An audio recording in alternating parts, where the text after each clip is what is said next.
Hello everyone, it's Mary again in Province Life.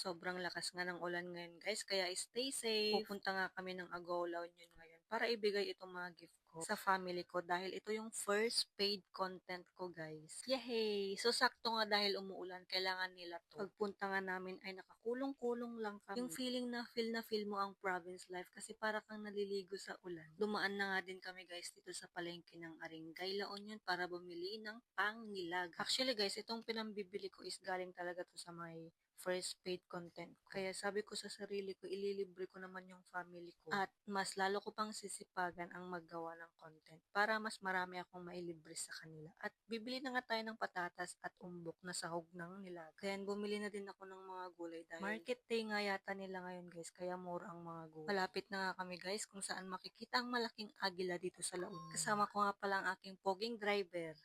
After nga namin ibigay yung mga pinamili namin, ay naplatan kami guys. Kasi kami kod Uncle Ram J. Bibigay ko na nga din pala yung gift ko kay Papa dahil gusto ako mismong magbibigay. Nagsimpulan nga ubing. Dumagas na nga din kami dito sa may Big Mac malapit sa PEQ NHS. Dahil nagugutom na akes. At uuwi na nga din kami guys dahil paparating na naman yung ulan. Yun lang guys. Thank you so much for watching. Bye!